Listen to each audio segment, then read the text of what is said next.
உலக தமிழ் நெஞ்சங்கள் அனைவருக்கும் வணக்கம். இந்த வாரத்தினுடைய ரெண்டிங் டாபிக்ஸ் பகுதியில் ஒரு வித்தியாசமான ஒரு காணொலியாக இன்றைய காணொலி உங்களுக்கு இருக்க போகிறது. இங்கிலாந்தை சேர்ந்த 26 வயதுடைய இளம் பெண் ஒருவர் தன்னுடைய கணவரினுடைய சாம்பலை சாப்பிடுகின்ற அரிதான பழக்கத்திற்கு அடிமையாக இருப்பதாக ஊடகங்களுக்கு ஒத்துக்கொண்டிருக்கின்றார். அதாவது கணவர் இருந்த பின் எரித்து வருகின்ற அந்த அஸ்தி என்று சொல்லப்படுகின்ற அந்த சாம்பலை வளமையாக சாப்பிடுவதை வெளிப்படையாக ஒப்புக்கொண்டிருப்பது சர்வதேச ஊடகங்களின் கவனத்தை ஈர்த்து ஒரு செய்தியாக இருக்கிறது.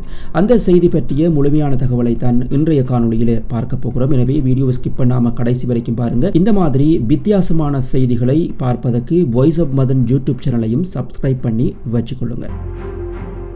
கணவரை இழந்த துயரத்திலிருந்து உருவான இந்த மனநிலை தற்போது சமூக வலைத்தளங்களிலும் வெளிநாட்டு செய்தி ஊடகங்களிலும் ஒரு விவாத பொருளாகவே மாறி இருக்கிறது அப்படின்னு சொல்லலாம். வெளிநாட்டு ஊடகமான டெலிகிராஃபி அப்படிங்கிற ஒரு வெப்சைட் வெளியிட்ட தகவலின்படி இங்கிலாந்தை சேர்ந்த 26 வயதான கேசி அப்படிங்கிற பெண் தன்னுடைய கணவரை ஆஸ்மா நோயின் காரணமாக இழந்து விடுகிறார். 2009ஆம் ஆண்டு திருமணம் செய்து கொண்டு மகிழ்ச்சியான ஒரு குடும்ப வாழ்க்கையை வாழ்ந்த இந்த தம்பதியினருடைய வாழ்க்கை எதிர்பாராத விதமாக உடல் நலவு குறைவு ஏற்பட்ட அவருடைய கணவனை இந்த பெண் இழக்க நேரிட்டிருக்கிறது. கணவரை இழந்த துயரத்தை தாங்க முடியாத கேசி அவரோட சாம்பலை எப்பவுமே தன்னோட எடுத்து செல்ல ஆரம்பிக்கிறார். தான் எங்கெல்லாம் போறனோ அங்கெல்லாம் ஒரு குடுவையில தன்னுடைய கணவரினுடைய அஸ்தியை, அதாவது அந்த சாம்பலை எடுத்து செல்றத வழக்கமா கொண்டிருந்திருக்கிறாங்க. கடைக்கு செல்வது முதல் உணவகங்கள், திரைப்பட அரங்குகள் வரை எங்கு சென்றாலுமே தன்னுடைய கணவரின் அஸ்தியை ஒரு குடுவைக்குள் எடுத்து செல்வதாகவும் தெரிவிச்சிருக்கிறாங்க. ஆரம்பத்துல இதை பார்த்த பலர் இது ஒரு சாதாரண துயர வெளிப்பாடு அப்படின்னு தான் நினைச்சிருக்கிறாங்க. அதாவது தன்னுடைய கணவரை இழந்த துயரத்தில் அவருடைய சாம்பல் எப்பொழுதுமே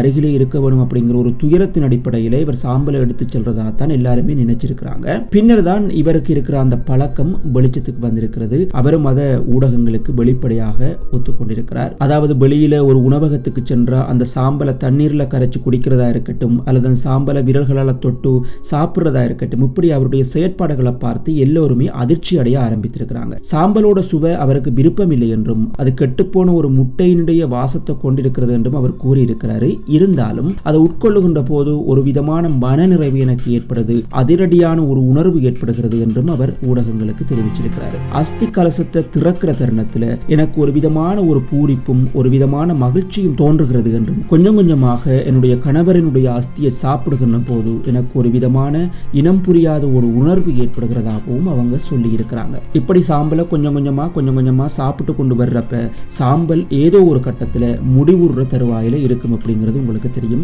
இதையும் நினைச்சு அவங்க கவலைப்பட்டிருக்கிறாங்க. அஸ்தி குறைஞ்சு வருவதை உணர்கின்ற போது நான் வெறுமையா உணர்றேன் அப்படின்றும் அவர் கூறியிருக்கிறார். இந்த பெண்ணினுடைய வித்தியாசமான விபரீதமான பழக்க வழக்கம் பற்றி மனநல மருத்துவர்கள் என்ன கூறுறாங்கன்னு சொன்னா, தன்னுடைய அன்புக்குரியவரை திடீரென இப்படி இழப்பது சிலருக்கு வழக்கத்துக்கு மாறான நடத்தைகளையும் மாற்றங்களையும் ஏற்படுத்தக்கூடும் என்றும் சொல்லி இருக்கிறாங்க. துயரத்தை சமாளிக்க முடியாம, அதை தாங்கிக் கொள்ள முடியாம கணவருடைய நினைவுகளை மீட்டு பார்க்கின்ற அல்லது உயிர்ப்பிக்கின்ற முயற்சிக்காக சிலர் இவ்வாறான செயல்களில் ஈடுபடலாம் என்றும் மனநல நிபுணர்கள் விளக்கி இருக்கிறாங்க. இது போன்ற நிகழ்வுகள் அரிதானவை என்றாலும் மனநல ஆதரவு, அதாவது கவுன்சிலிங் அப்படிங்கிறது இவ்வாறானவர்களுக்கு மிகவும் அவசியம் என்றும் வலியுறுத்தப்பட்டிருக்கிறது. இங்கிலாந்து செய்தி ஊடகங்களில் ஆரம்பத்தில் வெளியிடப்பட்ட இந்த செய்தி தற்பொழுது உலக ஊடகங்களில் இடம் பிடித்திருக்கின்ற ஒரு வைரல் கண்டென்டாகவே பார்க்கப்படுகிறது. இந்த மாதிரி வித்தியாசமான செய்திகளை தொடர்ச்சியாக பார்க்கணும்னா வாய்ஸ் ஆஃப் மதன் யூடியூப் சேனலை மறக்காம சப்ஸ்கிரைப் பண்ணிட்டு பெல் ஐக்கனையும் கிளிக் பண்ணுங்க. மீண்டும் மற்றொரு செய்தியோடு